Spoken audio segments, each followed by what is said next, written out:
kami sembah di dalam Yesus Kristus, Tuhan Juru Selamat kami.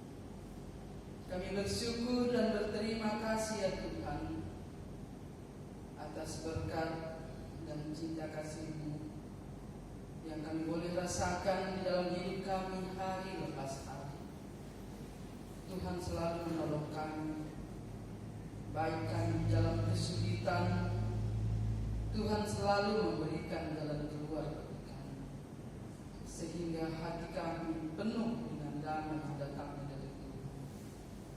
Bapa di sorga, pada hari ini kami sangat rindu ya Tuhan untuk mendengarkan firman-Mu yang akan terus menguatkan kami di saat-saat kami merasakan yaitu banyaknya tantangan pada saat ini, terlebih dengan keadaan pandemi COVID-19 ya Tuhan, yang sampai hari ini Tuhan masih mengkhawatirkan kami sebagai jemaat Tuhan. Tetapi kami percaya bahwa Tuhan akan memberikan hikmat bijaksana bagi kami, kami mampu mengatasi semua kesulitan yang terjadi dalam kehidupan kami pada saat ini. Oleh karena itu ya Tuhan, melalui firman-Mu yang akan kami dengarkan, biarlah kami boleh mengerti bagaimana kami boleh mengikut Tuhan dengan penuh kesetiaan, dan apa yang harus kami kerjakan ya Tuhan. Melalui firman-Mu Engkau akan berbicara kepada. Oleh karena itu berkatilah kami seluruh jemaat-Mu walaupun kami masih beribadah di rumah kami masing-masing pada hari ini. Biarlah ketika kami mendengarkan firman Tuhan, ada semangat yang baru, ada kekuatan yang baru, ada kuasa Roh Tuhan yang turun atas kami untuk menaungi kami, sehingga hati kami penuh dengan kedamaian yang datang dari Tuhan. Berkati kami untuk mendengarkan firman. Di dalam nama Yesus Kristus kami berdoa dan bersyukur. Amin. Bapak Ibu, saudara terkasih di dalam Yesus Kristus, firman Tuhan yang menjadi renungan kita pada hari ini yaitu dari Matius pasalnya yang ke-10 ayat 34 sampai dengan ayat yang ke-42. Yesus membawa pemisahan. Bagaimana menurut Yesus? Jangan kamu menyangka bahwa aku datang untuk membawa damai di atas bumi. Aku datang bukan untuk membawa damai, melainkan pedang. Sebab aku datang untuk memisahkan orang dari ayahnya, anak perempuan dari ibunya, menantu perempuan dari ibu mertua. Dan musuh orang ialah orang-orang seisi rumah. Barang siapa mengasihi bapa atau ibunya lebih daripadaku, ia tidak layak lagi. Dan barang siapa mengasihi anaknya laki-laki atau perempuan lebih daripadaku, ia tidak layak lagi. Barang siapa tidak memikul salibnya dan tidak mengikut aku, ia tidak layak bagiku. Barang siapa mempertahankan nyawanya, ia akan kehilangan nyawanya. Dan barang siapa kehilangan nyawanya karena aku, ia akan barang siapa menyambut kamu, ia menyambut aku. Dan barang siapa menyambut aku, ia menyambut dia yang mengutus aku. Barang siapa menyambut seorang nabi sebagai nabi, ia akan menerima upahnya. Dan barang siapa menyambut seorang benar sebagai orang benar, ia akan menerima upah orang benar. Dan barang siapa memberi air sejuk secangkir saja pun kepada salah seorang yang kecil ini, karena ia muridku, aku berkata kepadanya, sesungguhnya ia tidak akan kehilangan upahnya daripada.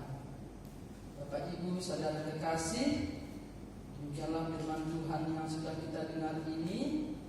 Dan pada hari ini saya memberikan tema, yaitu bagaimana mengikuti Yesus dan juga upah mengikuti Yesus. Firman Tuhan di sini berkata, Yesus membawa pemisahan. Bagaimana mengikuti Yesus? Yesus membawa pemisahan. Jadi kalau kita dengarkan di dalam ayat 34 dikatakan, jangan kamu menyangka bahwa aku datang untuk membawa damai di atas bumi. Aku datang bukan untuk membawa damai, melainkan pedang. Jadi Yesus datang untuk membawa pedang. Pedang itu termasuk juga firman Allah, pedang roh. Firman Allah lebih kuat daripada pedang bermata dua. Jadi Tuhan membawa pemisahan supaya damai itu boleh kita peroleh. Kenapa dikatakan membawa pemisahan? Ya, karena Tuhan memisahkan insani yang ilahi dan insani yang setani. Ini harus dipisahkan. Tidak boleh dicampur adukan atau disatukan. Kalau ada orang yang hidupnya tidak kudus, hidupnya tidak rohani, dengan orang yang hidupnya materialistis ataupun hidupnya yang tidak bisa kita katakan diterima sebagai iman percaya Kristen, yang masih tetap hidup di dalam sinkretisme atau hidup di dalam kegelapan. Jadi hal ini harus dipisahkan. Karena damai yang diterima dari Tuhan itu adalah damai yang dari surga. Yang boleh menerimanya adalah orang-orang yang berkenan di hati Tuhan, yang dapat menerima damai sejahtera yang dari Tuhan adalah orang-orang yang berkenan di hati. Jadi kalau orang yang tidak berkenan di hatinya tidak mungkin bisa menerima damai sejahtera. Oleh karena itu Bapak Ibu Saudara yang kekasih, bagaimana kita mengikuti Tuhan? Tentu ada syarat. Ada harga yang harus dibayar menjadi anak Tuhan. Menjadi anggota gereja ada harga yang harus dibayar. Menjadi orang Kristen ada harga yang harus dibayar. Apa harga yang harus dibayar? Kita bisa lihat di sini di dalam ayat 34. Ya, kita harus berpisah. Dan siapa kita berpisah? Kita sebagai insan yang ilahi. Kita harus berpisah, yaitu dengan insan yang setan. Insan yang ilahi harus berpisah dengan insan yang setani, karena memang firman Tuhan mengatakan di sini ada pemisahan. Aku datang bukan untuk membawa damai, melainkan pedang. Sebab aku datang untuk memisahkan orang dari ayahnya, anak perempuan dari ibunya, menantu perempuan dari ibu mertuanya. Yang sedarah pun bisa dipisahkan kalau tidak hidup di dalam Tuhan. Kenapa kita dipisahkan dari keluarga kita, dari saudara kita yang tidak hidup di dalam Tuhan? Supaya kita tidak dipengaruhinya, supaya kita tidak dijerumuskannya. Oleh karena itu kita harus bisa memisahkan diri kita dari keluarga besar kita, dari siapapun itu, kalau dia tidak hidup di dalam Tuhan. Karena jangan kita menganggap diri kita hebat, aku bisa melayani dia, ternyata dia yang merusak kita. Ya, jadi pemisahan untuk menguduskan diri kita juga harus lakukan. Bahkan di dalam firman Tuhan juga berkata, ya istilahnya ada orang tuanya sendiri menjadi musuhnya karena orang tuanya tidak seiman dengan dia. Orang tuanya misalnya materialistis, sedangkan anaknya idealis misalnya. Jadi ini selalu bertentangan ini. Atau kita juga selaku orang tua, anak kita tidak bisa kita pimpin, dia mempengaruhi kita untuk kita hidup di dalam hal-hal yang tidak baik. Kita juga harus memisahkan diri. Ya ada baiknya memang kita melayani kalau kita mampu. Ya tetapi kalau kita tidak mampu, memang harus kita buat garis perpisahan dengan keluarga yang hidupnya belum di dalam Tuhan, yang mempengaruhi kita, yang membuat kita jatuh ke dalam dosa. Misalnya di dalam keluarga besar, di dalam keluarga kita misalnya, mungkin sebagian keluarga kita masih senang dia untuk hal-hal yang okultisme, masih percaya dengan ritual-ritual untuk mencari rezeki, mencari berkat dan sebagainya, dan berkumpul mengadakan suatu ritual dan sebagainya. Ya kita jangan terpengaruh, kita harus berpisah dengan mereka. Bila perlu kita doa puasa sama mereka supaya mereka bertobat. Jangan gara-gara aduh dia keluargaku, dia saudaraku, nanti benci dia sama aku, nanti dia sakit hati sama aku, lalu kita ikuti seleranya. Sementara firman Tuhan mengatakan kita harus lebih mencintai Tuhan daripada siapapun. Karena di dalam hidup kita yang nomor satu adalah Tuhan. Memang ini sering menjadi masalah. Yang nomor satu adalah Tuhan, yang nomor dua atau karir, yang nomor tiga keluarga. Ini memang yang sering menjadi masalah. Mana yang terpenting di antara dua dan tiga ini? Tetapi yang nomor satu haruslah Tuhan. Tuhanlah nomor satu. Kalau bagi kita antara keluarga dan pekerjaan memang nggak bisa dipisahkan sebenarnya. Jangan gara-gara pekerjaan keluarga kita berantakan, lalu pekerjaan pun berantakan. Atau gara-gara keluarga yang kita nomor dua kan, pekerjaan di nomor tiga kan, semua hancur. Dari ini sebenarnya bisa dikatakan antara pekerjaan dan keluarga ini sebenarnya harus berhikmat kita untuk mendahulukannya mana yang lebih penting. Karena tanpa pekerjaan namanya kerja kan cari makan. Kalau kita nggak kerja, dari mana keluarga kita bisa makan? Tapi kalau gara-gara mencari makan terus kita abaikan juga keluarga kita, apa artinya kita cari makan kalau keluarga kita juga berantakan? Ya makanya ada berprinsip yang penting nomor satu Tuhan, nomor dua karir, nomor tiga keluarga. Kalau bagi saya nggak masalah. Yang penting nomor satu adalah Tuhan. Jangan karir menjadi nomor satu, Tuhan menjadi nomor tiga. Akhirnya semuanya hancur. Ya, jadi dalam hal ini memang ada harga yang harus kita bayar, yaitu kita berani memisahkan diri dari lingkaran-lingkaran yang membuat kita bisa jatuh ke dalam dosa atau mengajari kita untuk hal-hal yang tidak baik. Ya, jadi Tuhan Yesus katakan dia datang membawa pedang yang untuk memisahkan supaya anak-anak Tuhan semuanya boleh hidup kudus. Ya, sebab aku datang untuk memisahkan orang dari ayahnya. Kenapa kita dipisahkan dari ayah kita? Seperti Abraham, dia berpisah dari ayahnya Nahor. Karena ayahnya, keluarganya masih memuja dewa. Ya, masih hidup di dalam kehidupan yang lama, belum hidup baru. Jadi kita harus bisa memisahkan diri dari sana. Jangan lagi ada orang Kristen yang percaya mau ngatabay na non tututay, mau ngamarpun kita nunisi, taseat mahorbo, pasti datang rezeki kita. Dari mana bisa datang rezeki? Memang benar juga rezeki dari setan pun ada. Siapa bilang setan nggak bisa ngasih rezeki? Bisa, ya, tetapi nggak kekal juga. Memang nggak salah kalau kita membuat suatu sejarah, buat tubuh dan sebagainya, tapi jangan menganggap bahwa dari sana akan ada rezeki. Bukan dari sana sumber rezeki yang kekal. Sumber rezeki yang kekal adalah dari Tuhan. Ya, makanya kita harus siap memisahkan diri dari keluarga, dari siapapun dia, termasuk suami dan istri dan anak-anak yang mempengaruhi kita untuk keluar dari jalan Tuhan. Hal ini harus kita pisahkan diri kita. Dan ayat 36 ini memang yang sebenarnya sekali. Dan musuh orang ialah orang yang seisi rumahnya. Inilah namanya juga musuh di dalam selingkuh. Yang seisi rumahnya menjadi musuhnya kadang-kadang. Makanya kita perlu berhikmat di dalam kehidupan kita. Kadang-kadang yang membuat kita jatuh ke dalam dosa bukan siapa-siapa, Kadang istri atau suami. Kenapa banyak orang yang tidak lagi takut kepada Tuhan, melakukan hal-hal yang tidak baik, bahkan korupsi dan sebagainya?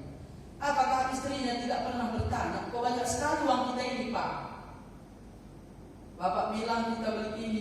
Dari mana sumbernya uang ini? Kita bisa tahu berapa gaji pokok suami kita, berapa tunjangannya. Kok bisa kita beli ini? Jangan-jangan istri juga senang dengan hal-hal seperti itu. Itulah yang termasuk musuh, yang tidak pernah menegur apa yang dilakukan oleh pasangannya. Atau juga anaknya. Anak kita yang tiba-tiba bisa beli ini, beli itu, yang kita tahu dia berapa lama bekerja. Jangan-jangan berkawan dengan bandar narkoba. Bisalah beli ini, beli itu. Tetapi itulah menjadi musuh kita, karena ketika anak ini sudah masuk dalam lingkaran yang tidak baik, dia akan benci dengan kita. Ya.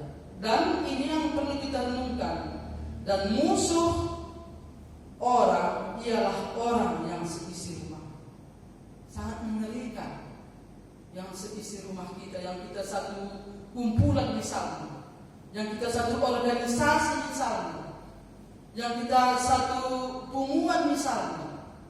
Ya karena kalau orang luar yang datang, tak mungkin dia mempengaruhi kita. Oh beginilah kita bikin begini katanya. Kalau orang yang nggak kita kenal, kita juga nggak mau. Tapi kalau orang yang sudah kita kenal, bagaimana caranya supaya kita bisa dapat uang? Ayo kita jualan begini, kita buat ini supaya untuk kita besar. Inilah namanya persekongkolan, untuk membuat modal sekecil-kecilnya untung sebesar-besarnya. Walaupun orang bermatian di sana gara-gara ulah kita, no problem. Yang penting banyak uang. Ya, jual obat palsu dan sebagainya. Yang penting banyak uang. Jadi kadang-kadang yang menjadi musuh kita bukan orang luar, orang yang terdekat kita. Yudas Iskariot, itulah menjadi pengkhianat. Kawan terdekat yang selalu menjadi bendahara yang bawa uang kemana-mana. Kalau Tuhan Yesus perlu apa-apa, kalau persekutuan itu perlu apa-apa, begini. Ya. Ini yang kita perlu pikirkan dan renungkan. Makanya kita harus hati-hati. Ketika Tuhan sudah memakai kita, baik di gereja dan di mana saja, berhati-hatilah. Karena iblis tidak tinggal diam. Bagaimana menjatuhkan si A, bagaimana menjatuhkan si B. Ya. Makanya ada harga yang harus kita bayar. Apa itu harga yang harus kita bayar? Berani berpisah. Bukan berarti berpisah kita nggak pernah lagi mengunjungi dia, tidak. Artinya cara berpikir kita, cara bertindak kita tidak lagi seperti saudara-saudara kita yang belum hidup di dalam Tuhan. Berbeda kita. Kita berani tampil beda. Itulah harga yang harus kita bayar. Dan siap dibenci. Siap dibenci demi kebenaran. Jangan menjadi yes man. Asal Bapak senang. Asal Bapak senang, gak apa-apa, kujualkan semua yang begini semua, asal Bapak senang. Apakah itu yang perlu? Bukankah Tuhan yang harus senang?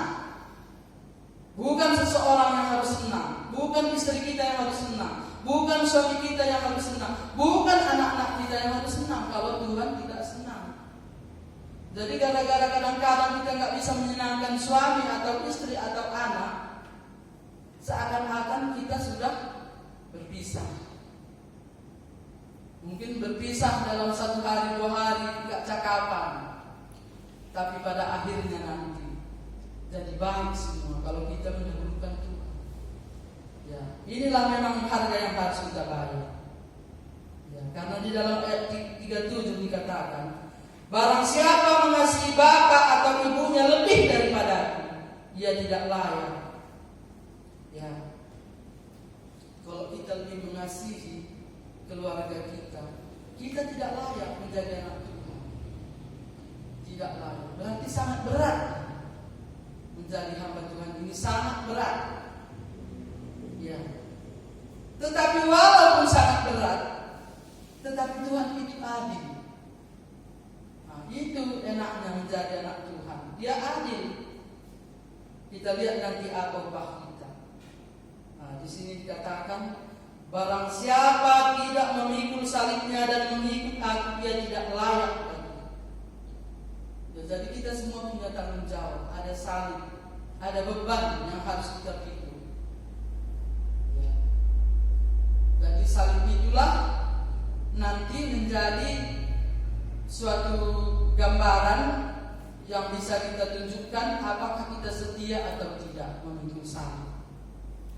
Ilustrasi ini memang sudah sering kita dengarkan, tetapi inilah gambaran, karena dibuat gambaran itu antara dunia dengan surga.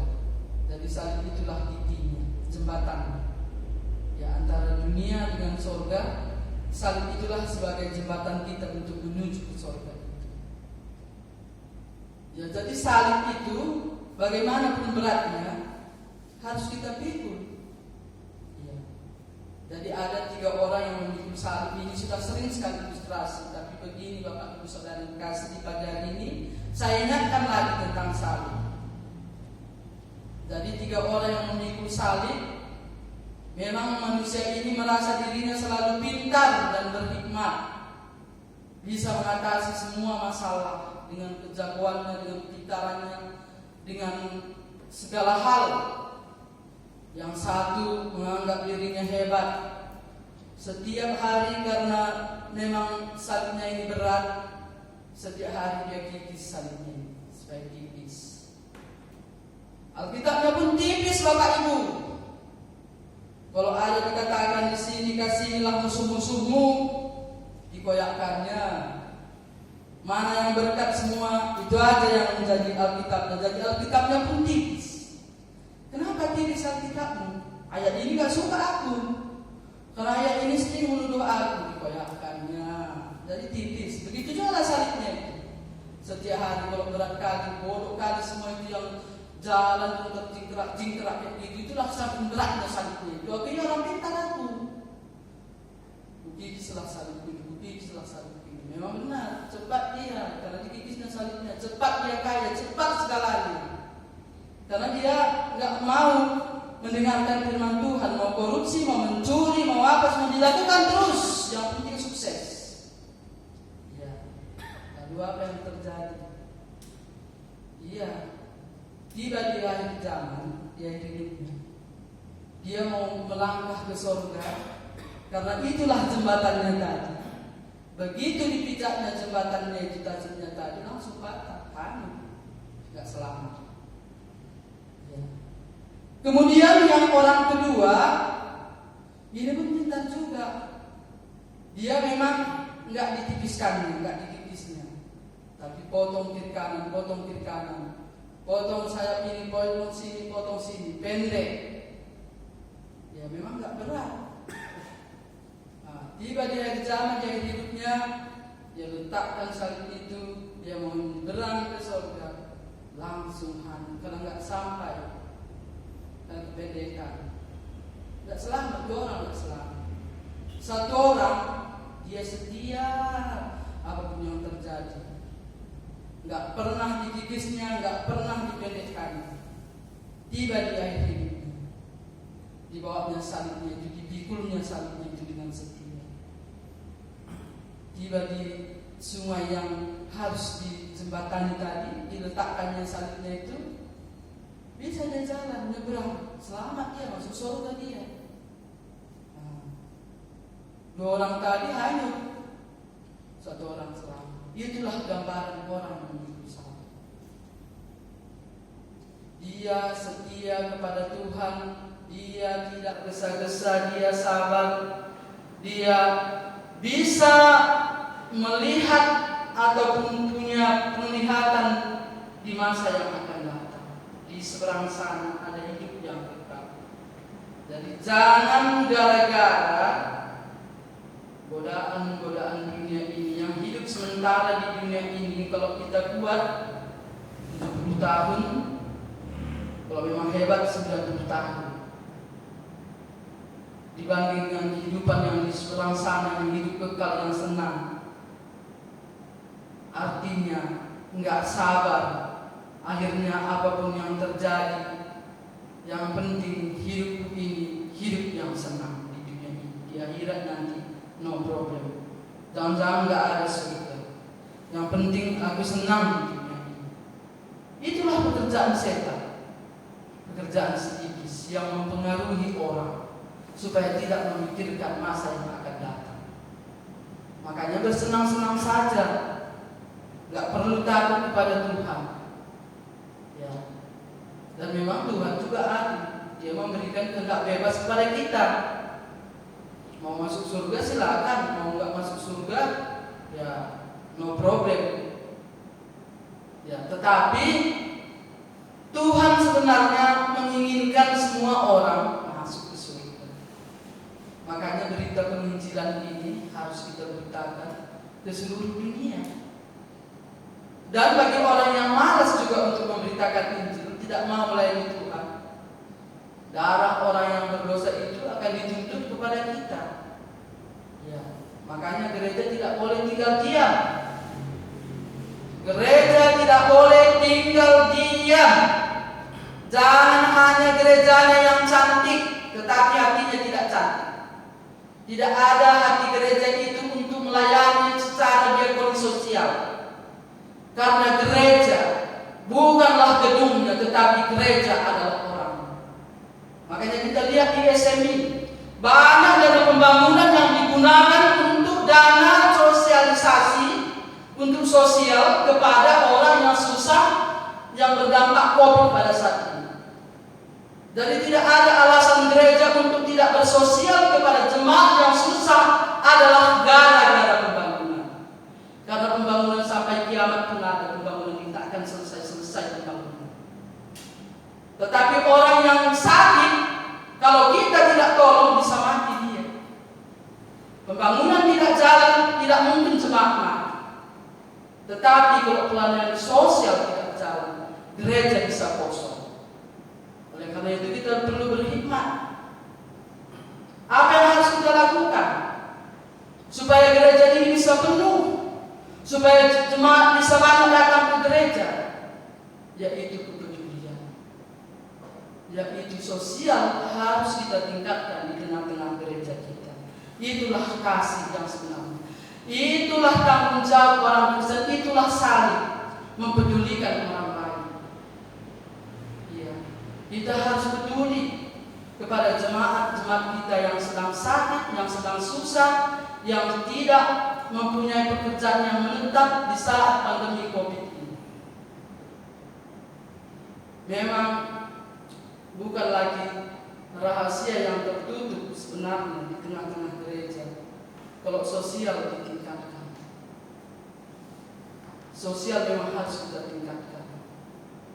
Jadi beberapa waktu yang lalu ada yang sudah memanggil saya mengatakan supaya kita juga meningkatkan, yaitu mengenai bercocok tanam. Saya bilang kalau di gereja kami anggota jemaatnya tidak banyak yang mempunyai lahan, ya tetapi pakai pot pun bisa. Pakai pot menanam daun kelor, karena daun kelor itu gizinya sangat banyak. Jadi tidak ada alasan orang mengatakan dia orang miskin kurang gizi, karena Tuhan juga sudah menciptakan semuanya. Daun kelor itu bisa dijadikan tepung, dan kalau kita masak telur, mata sapi dan sebagainya bisa ditabur tepungnya itu, menambahkan gizi bagi kita. Inilah kepedulian. Jadi gak ada alasan bagi setiap orang yang percaya Tuhan, aku miskin tidak punya apa-apa. Asal kita mau melakukan sesuatu, bercocok tanam di pot pun tidak masalah, dia pasti tumbuh.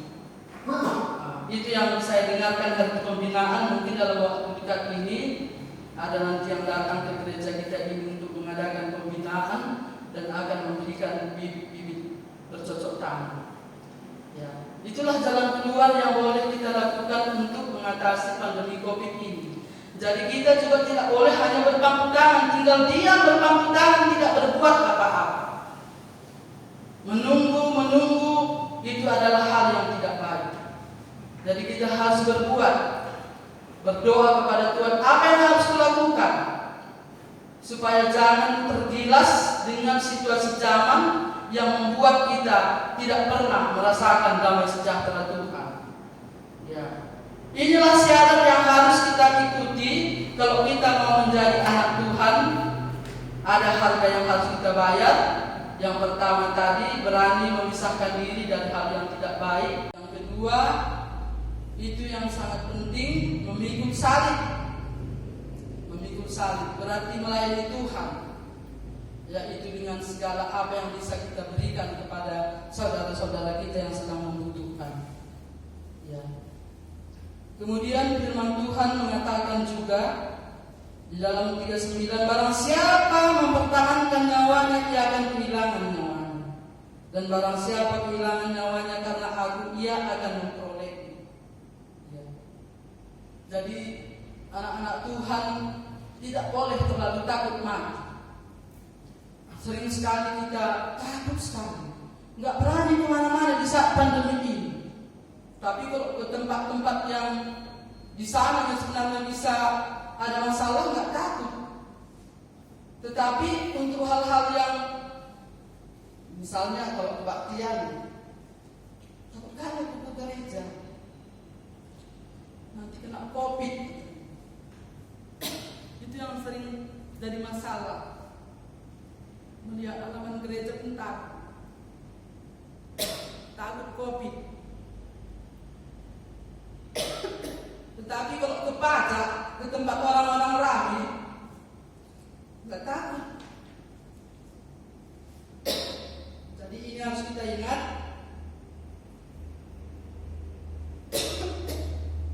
Oh, Tuhan mengatakan, barang siapa kehilangan nyawa karena aku, ia akan memperoleh kembali. Jadi kita jangan takut, tetapi kita juga harus berhikmat. Jangan dibilang nggak perlu takut, akhirnya kemana-mana sembarangan, nggak pakai masker. Ya ini harus. Itulah yang normal sekarang. Kemana-mana pakai masker, pakai sanitizer. 1 jam sekali pakaikan sanitizer. Jadi kemana-mana sekarang memang sudah menjadi beban. Pakaian 1 hari jangan dipakai lagi besoknya. Terus dicuci. Atau pakaian-pakaian jangan taruh di rumah, taruh di luar. Atau disemprot pakai inspektan dan sebagainya. Itulah cara mengatasi.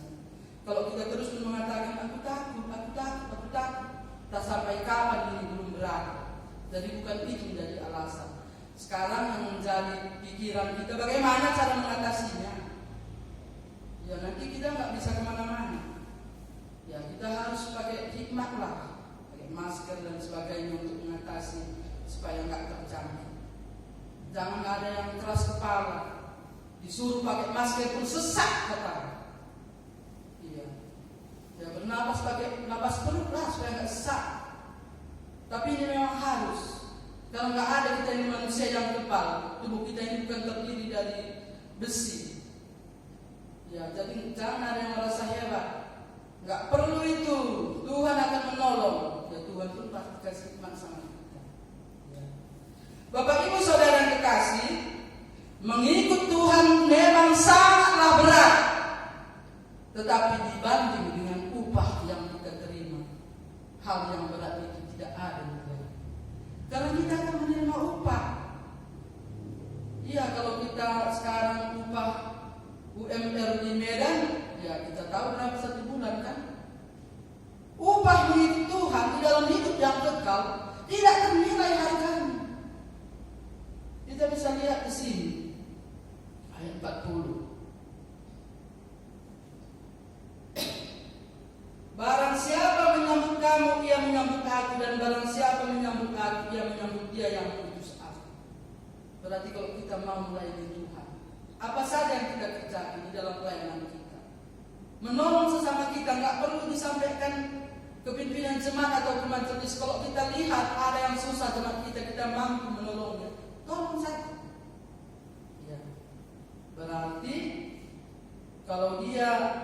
sudah bersuka cita menerima bantuan kita, berarti kita sudah menyampaikan hal yang baik dari Tuhan. Berarti kita ini sudah memberikan hal yang baik, tentu kita pun akan menerima hal yang baik.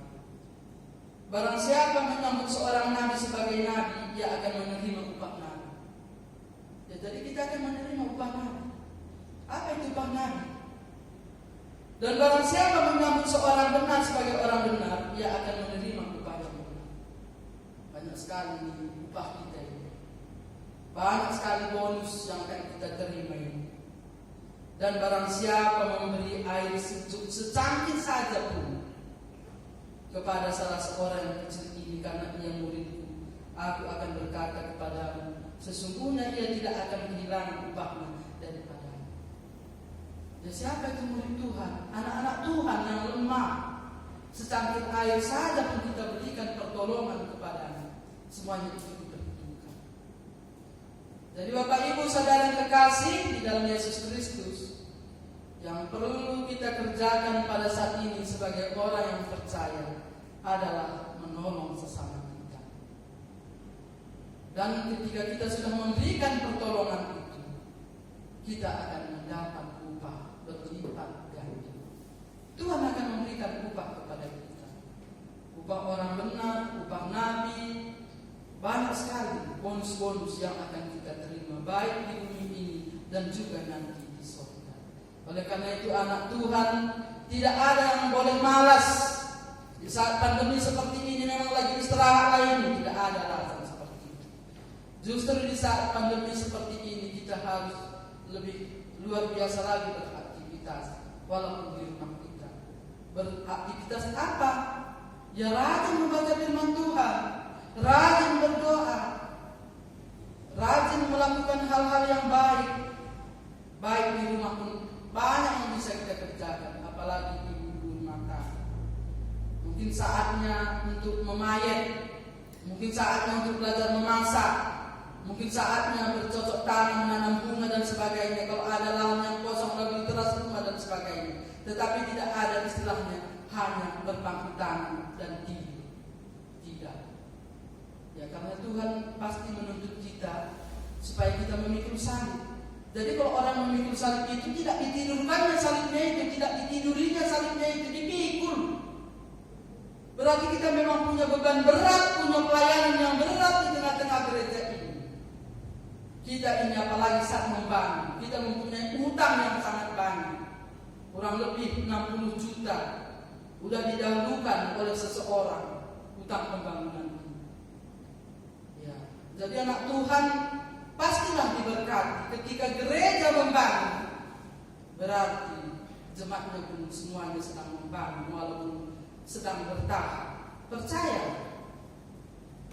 Tuhan tidak tinggal diam. Kalau kita berani untuk membangun gereja kita, berarti kita pun sedang membangun rumah kita.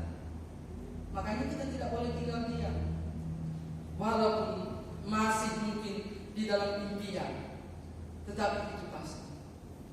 Jadi Bapak Ibu Saudara kekasih, jangan ada jemaat yang malas dan berpangku tangan. Kita semuanya harus berjalan, memikul salib, membawa tanggung jawab, menyerahkan tanggung jawab supaya semua program kita bisa berjalan. Inilah harus kita kerjakan dan kita percaya Tuhan pasti memberkati kita dengan luar biasa. Amin. Kita berdoa. Bapa di surga, terima kasih Tuhan. Pada hari Minggu ini kami boleh lagi kembali beribadah memuji nama-Mu. Kami boleh beribadah Tuhan, mendengarkan firman-Mu. Oleh karena itu kami bersyukur ketika firman Tuhan begitu luar biasa mengingatkan kami tentang kesetiaan dan juga tentang syarat untuk Tuhan, dan juga tentang upah yang akan kami terima jika kami setia kepada Tuhan di dalam segala perkara kehidupan kami. Tuhan, kami bersyukur untuk semuanya. Oleh karena itu bekerjalah Roh-Mu di dalam hati setiap umat-Mu, khususnya anggota GMI Maria Sunggal ini, dimanapun pada saat ini kami berada. Mungkin kami sedang beribadah, atau mungkin kami sedang tinggal diam, atau mungkin kami sedang beraktivitas. Tetapi pada hari ini kami akan menyediakan waktu ya Tuhan untuk mendengarkan firman-Mu, mungkin melalui HP, melalui laptop dan sebagainya yang sudah disiarkan melalui gereja.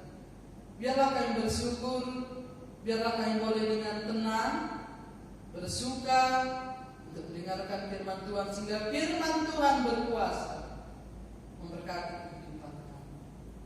Bapa di surga, terima kasih Tuhan pada saat ini. Jika kami sudah bisa melakukan hal yang baik di tengah-tengah gereja Tuhan, secara khusus pembangunan pastori dan ruang sekolah ini. Dan kami percaya inilah satu gambaran bahwa Tuhan sedang memberkati kehidupan setiap jemaat Tuhan. Oleh karena itu kami percaya Tuhan, walaupun pada saat ini kami mempunyai utang yang sekian puluh juta, tetapi jika Roh-Mu bekerja, semuanya Tuhan boleh kami bayar di dalam waktu yang tidak lama, karena Tuhan berkati kehidupan setiap jemaat. Oleh karena itu berkati pekerjaan setiap jemaat Tuhan di dalam hal apapun kami kerjakan, supaya melalui pekerjaan itu Tuhan mencukupkan segala keperluan kami. Dan pada saat ini juga kami berdoa bagi jemaat Tuhan yang sedang lemah tubuh, yang sedang terus ya Tuhan di dalam perawatan, Tuhan memberkati. Dan demikian juga yang sedang lemah ekonomi ya Tuhan, Engkau juga memberkati.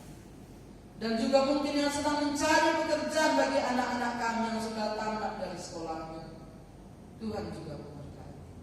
Terima kasih Tuhan, berkati kami semua, anak-anak kami mulai dari anak yang masih kecil sampai ke perguruan tinggi. Tuhan yang memberkati, terlebih di dalam biaya yang diperlukan ya Tuhan, untuk biaya studi mereka kami serahkan juga ke dalam tangan pengasihan Tuhan. Tuhan memberkati. Terima kasih ya Tuhan, berkatilah kami, dan di atas segalanya ampuni kami Tuhan dari segala hal-hal yang tidak berkenan di hati Tuhan. Tolong kami, di dalam nama Yesus Kristus kami berdoa dan bersyukur. Amin.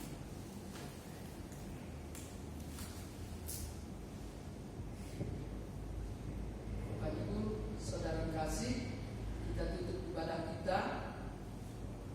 Kita berdoa seperti ajarkan oleh Tuhan Yesus. Mari kita berdoa. Bapa kami di surga, dikuduskanlah namamu. Datanglah kerajaan-Mu, jadilah kehendak-Mu di bumi seperti di surga.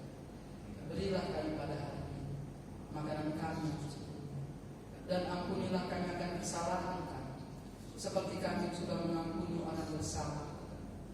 Dan jangan bawa kami ke dalam pencobaan, tetapi lepaskanlah kami daripada yang jahat, karena Engkau yang mempunyai kerajaan dan kemuliaan sampai selama-lamanya. Amin. Kepada Allah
kasih karunia Tuhan Yesus Kristus serta kasih sayang Allah dan persekutuan dengan Roh Kudus kiranya menyertai, melindungi dan memberkati kita pada hari ini, besok, bahkan sampai selama-lamanya. Amin.